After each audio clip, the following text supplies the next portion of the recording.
Narito ang mga balita sa araw na ito. 6 patay sa landslide sa Mexico. Namatay ang 6 na tao dahil sa landslide na dulot ng malakas na ulan malapit sa Mexico City ayon sa mga otoridad. Nakapinsala sa isang bahay at paaralan ang landslide noong Lunes ng gabi sa Nacalpan, isang komunidad sa hilagang kanluran ng Mexico City.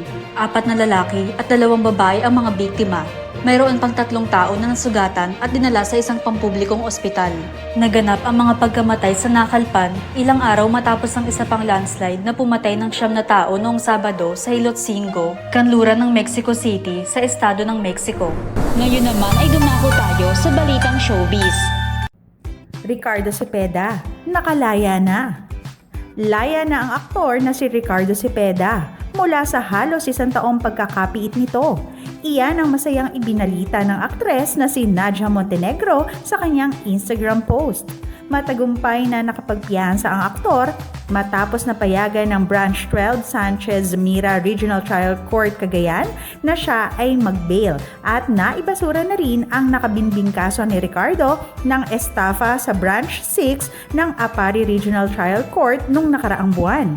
Matatandaang nakakulong ang aktor sa Camp Karingal, Quezon City noong October 7, 2023 matapos na madawit ang pangalan sa syndicated estafa ng mga investors ng isang kumpanya kung saan siya dating brand ambassador.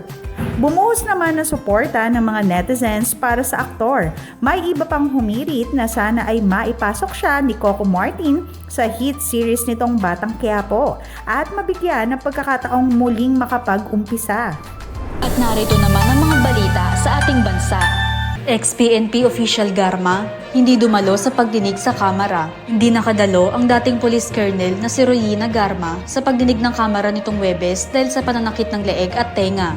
Sinabi ni House Committee on Public Accounts Chairperson at Abang Lingkod Party List Representative Joseph Stephen Paduano sa pagdinig na nakatanggap sila ng kopya ng excuse letter mula kay Garma kaugnay ng kanyang kahilingan para sa isang medical check-up. Matatandaang nagsasagawa ang Quadcom ng investigasyon ukol sa mga extrajudicial killings, illegal na droga at Philippine Offshore Gaming Operators o POGO. Samantala, binigyang diin naman ni Antipolo Representative Romeo Acop na dapat dalhin sa isang pampublikong ospital si Garma bilang bahagi ng protocol sa mga pagdinig ng House Committee.